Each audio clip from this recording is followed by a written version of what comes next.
Taste the Daily. Sivaganga மாவட்டம் பிள்ளையார்பட்டி கற்பக விநாயகர் கோயில் அறக்கட்டளையில் சுமார் 1,71,00,000 ரூபாய் கையாடல் செய்தது தொடர்பாக 7 பேர் மீது வழக்கு பதிவு செய்யப்பட்டுள்ளது. பிள்ளையார்பட்டி கற்பக விநாயகர் கோயில் அறக்கட்டளைக்கு சொந்தமாக மதுரையில் உள்ள நிலத்தை மீட்க 2 வருடங்களாக நடவடிக்கை எடுக்கப்பட்டது. அப்போது கோயில் முன்னாள் நிர்வாகிகள் அடங்கிய குழு 1,71,00,000 ரூபாய் கையாடல் செய்தது தெரிய வந்தது. இதையடுத்து கோயில் பணத்தை கையாடல் செய்த முன்னாள் நிர்வாகிகள் 7 பேர் மீது வழக்கு பதிவு செய்யப்பட்டது.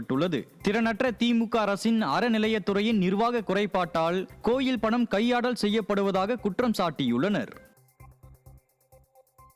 தூத்துக்குடி மாவட்டம் கோவில்பட்டி நகராட்சிக்குட்பட்ட பகுதிகளில் குடிநீர் குழாய் சீரமைத்த போது குடிநீர் குழாய்கள் உடைந்து குடிநீர் வீணாக சாலைகளில் ஓடுவதாக மக்கள் குற்றம் சாட்டியுள்ளனர். கோவில்பட்டி வீரவாஞ்சி நகர் பகுதியில் குடிநீர் குழாய்களை சீரமைக்கும் பணிகள் நடைபெற்றது. அப்போது வீரவாஞ்சி நகர் பகுதியில் இருந்த பல குடிநீர் குழாய்கள் உடைந்து குடிநீர் சாலையில் வீணாக ஓடியது. இதுகுறித்து அதிகாரிகள் எந்த நடவடிக்கையும் எடுக்காத நிலையில் அப்பகுதியில் குடிநீர் இன்றி மக்கள் கடும் அவதியடைந்து வருவதாக குற்றம் சாட்டியுள்ளனர். தென்னற்ற திமுக ஆட்சியில் அதிகாரிகளின் அலட்சியத்தால் பொதுமக்கள் குடிநீர் இன்றி தவிப்பதாக குற்றம் சாட்டியுள்ளனர். இப்போ இன்னைக்கு நிறைய பைப்பை நேற்று நைட்டு தோண்டி நிறைய பைப்பு உடஞ்சிருச்சு. உடஞ்சனால ஏற்கனவே இந்த பைப்பு பழுதுபார்க்கன்னு சொல்லியதுனால 1 மாசமாக தண்ணி சரியாக வரதே கிடையாது. இப்போ ஒரு 10 நாளாக தொடர்ந்து தண்ணி வரல. வராமல் இன்றைக்கி தான் தண்ணி வந்துச்சு. இன்றைக்கி காலையில் தண்ணி விட்டுருக்காங்க. ஆனால் தண்ணி விட்டு என்ன பிரச்சனைனா எல்லா தண்ணியும் ரோட்டில் தான் வீணாக போய்கிட்டு இருக்கே தவிர பொதுமக்களுக்கு பயனுள்ளதாக இல்லை. எல்லார் வீட்டுக்கும் போகக்கூடிய அந்த லைன் பைப்பை பூரா உடச்சி போட்டிருக்காங்க. உடச்சி போட்டனால இன்றைக்கி தண்ணி பூரா வீணாக போய்கிட்டு இருக்கு. இது வரைக்கும் காலையிலேருந்து சொல்லியும் யாருமே இன்னும் நடவடிக்கை எடுக்கலை.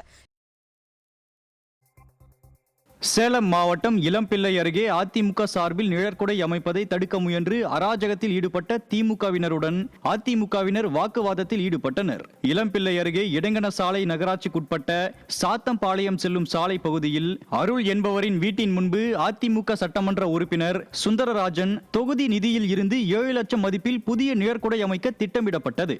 இதை தடுக்கும் வகையில் அருள் என்பவர் அவரது வீட்டின் முன் சிமெண்ட் அட்டை கூடம் அமைக்க ஏற்பாடு செய்தார். இதனை அதிமுக தடுத்து நிறுத்தியதுடன் அங்கு அருள் என்பவருக்கு ஆதரவாக வந்த திமுகவினருடன் வாக்குவாதத்தில் ஈடுபட்டனர். தென்காசி மாவட்டம் சங்கரன் கோவில் அருகே மகேந்திரவாடி கிராமத்தில் பிறந்து சில தினங்களே ஆன பச்சிலம் குழந்தையை அடையாளம் தெரியாத நபர்கள் கிணற்றில் வீசி சென்ற அவலம் அரங்கேறியுள்ளது. கிணற்றில் பச்சிலம் குழந்தையின் உடல் மிதந்ததை பார்த்த அக்கம் பக்கத்தினர் புகார் தெரிவித்ததை அடுத்து தீயணைப்பு துறையினர் குழந்தையின் உடலை மீட்டு பிரேத பரிசோதனைக்காக அனுப்பி வைத்தனர். அதிமுக ஆட்சியில் துவங்கப்பட்ட தொட்டில் குழந்தை திட்டத்தை திமுக அரசு கிடப்பில் போட்டதால் இத்தகைய நிலை ஏற்பட்டதாக பொதுமக்கள் குற்றம் சாட்டினர். தருமபுரி மாவட்டம் கம்பைநல்லூர் அருகே சொத்தை அபகரித்து கொலைவெறி தாக்குதல் நடத்தியவர்கள் மீது நடவடிக்கை எடுக்க வலியுறுத்தி பாதிக்கப்பட்ட பெண் மாவட்ட காவல் கண்காணிப்பாளர் அலுவலகத்தில் புகார் மனு அளித்தார். கதிர் நாயக்கனஹள்ளி பகுதியில் சின்ன கண்ணு என்பவருக்கு சொந்தமான விவசாய நிலத்தில் அவரது மகள் கனகா விவசாயம் செய்து வந்துள்ளார். இந்நிலையில் கனகாவின் அண்ணன் மகன் லோகநாதன் விவசாய நிலத்தை அபகரித்து கனகா மற்றும் அவரது குடும்பத்தினரை அடியாட்கள் வைத்து தாக்கியுள்ளார். இதுகுறித்து உரிய நடவடிக்கை எடுக்க வலியுறுத்தி மாவட்ட காவல் கண்காணிப்பாளர் அலுவலகத்தில் கனகா புகார் மனு அளித்தார். தருமபுரி மாவட்டம் பாலக்கோடு அருகே ஆதி திராவிடர் மக்களுக்கு வழங்கிய பட்டாவை ரத்து செய்து வேறு இடத்தில் பட்டா வழங்க கோரி கிராம மக்கள் மாவட்ட ஆட்சியர் அலுவலகத்தில் மனு அளித்தனர். சீராண்டபுரத்தில் மாற்று சமூகத்தினர் அதிகம் வசிக்கும் பகுதியில் ஆதி திராவிடர் மக்களுக்கு பட்டா வழங்கப்பட்டதாக தெரிகிறது. இருவேறு சமூகமும் ஒரே இடத்தில் இருந்தால் சாதி ரீதியான தகராறு ஏற்பட வாய்ப்பு உள்ளதாக கூறி ஒரு சமூகத்தினர் பட்டாவை வேறு இடத்தில் வழங்குமாறு மனு அளித்தனர். கன்னியாகுமரி மாவட்டம் நாகர்கோவில் சுற்றுவட்டார பகுதியில் பெய்த மழையால் சாலைகளில் மழைநீர் தேங்கி நின்றது. நாகர்கோவில் மற்றும் அதன் சுற்றுவட்டார பகுதிகளான இடலாக்குடி, தோவாளை, வெள்ளமடம் உள்ளிட்ட பல்வேறு பகுதிகளில் திடீரென மழை பெய்தது.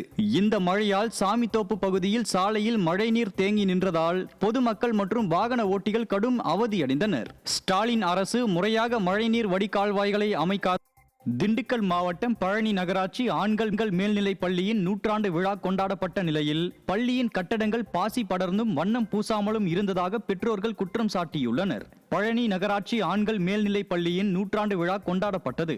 இந்நிலையில் இந்த பள்ளியின் கட்டடங்களை சுத்தம் செய்யாததால் கட்டடங்களில் பாசி படர்ந்தும் வண்ணம் பூசாமலும் இருந்துள்ளது. மேலும் இந்த பள்ளியின் நூற்றாண்டு விழா கொண்டாட்டத்தில் பள்ளி கல்வித்துறை அமைச்சர் பங்கேற்றும் இதுபோல அவல நிலையில் பள்ளி இருப்பதாக மக்கள் குற்றம் சாட்டியுள்ளனர்.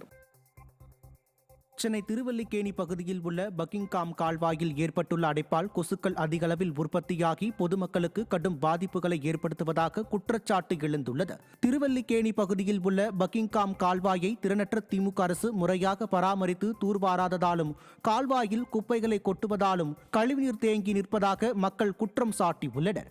இதனால் கொசுக்கள் அதிகளவில் உற்பத்தியாகி கடும் பாதிப்புகளை ஏற்படுத்துவதாக மக்கள் குற்றம் சாட்டியுள்ளனர். திறனற்ற திமுக அரசின் அலட்சியத்தால் பொதுமக்கள் பல நோய்களுக்கு ஆளாகி வருவதாக குற்றம் சாட்டியுள்ளனர். தென்காசியில் 108 ஆம்புலன்ஸ் வர தாமதமானதால் விபத்தில் சிக்கியவர் உயிரிழந்த சம்பவம் அரங்கேறியுள்ளது. ஆழ்வார்குறிச்சியில் 2 இருசக்கர வாகனங்கள் மோதிய விபத்தில் 3 பேர் காயமடைந்தனர். ஆம்புலன்ஸுக்கு தகவல் தெரிவித்து நீண்ட நேரம் ஆகியும் வராததால் பலத்த காயமடைந்த ராமகிருஷ்ணன் என்பவர் சரக்கு வாகனம் மூலம் மருத்துவமனைக்கு கொண்டு செல்லப்பட்டார். அப்போது மருத்துவமனைக்கு கொண்டு செல்லும் வழியிலேயே அவர் உயிரிழந்தார். சரியான நேரத்தில் ஆம்புலன்ஸ் வந்திருந்தால் உயிர் பறிபோய் இருக்காது என அப்பகுதி மக்கள் தெரிவித்தனர். கன்னியாகுமரி மாவட்டம் நாகர்கோவிலில் குடிநீர் சுத்திகரிப்பு நிலையத்தில் உள்ள வாய்க்கால்களில் அடைப்பு ஏற்பட்டதால் கழிவுநீர் தெருக்களில் தேங்கி நிற்பதாக மக்கள் குற்றம் சாட்டியுள்ளனர். நாகர்கோவிலில் உள்ள குடிநீர் சுத்திகரிப்பு நிலையத்தில் இருந்து கழிவுநீர் அருகில் உள்ள நீர்வழித்தட கால்வாய் மூலம் குளங்களில் வெளியேற்றப்படுகின்றன. இந்நிலையில் இந்த நீர்வழித்தட கால்வாயில் அடைப்பு ஏற்பட்டதால் கழிவுநீர் முழுவதும் வெளியேறி தெருக்களில் தேங்கி நிற்கின்றன. இதனால் அப்பகுதி மக்கள் அவதியடைந்து வருவதாக குற்றம் சாட்டியுள்ளனர். திறனற்ற திமுக அரசு நீர்வழித்தட கால்வாயை சுத்தம் செய்யாமல் அலட்சியத்துடன் செயல்படுவதாக மக்கள் வேதனை தெரிவித்துள்ளனர்.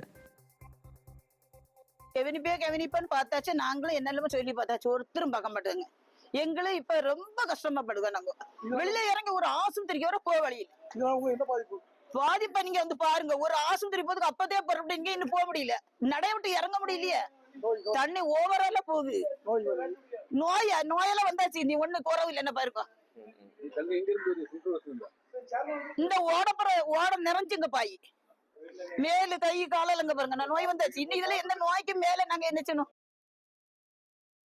திருநெல்வேலி நெடுஞ்சாலை ஓரம் தாமிரபரணி கூட்டு குடிநீர் தண்ணீர் குழாயில் தண்ணீர் திறந்து விடப்பட்டுள்ளதால் பல லட்சம் தண்ணீர் வீணாக வெளியேறி சென்ற அவலம் அரங்கேறியது.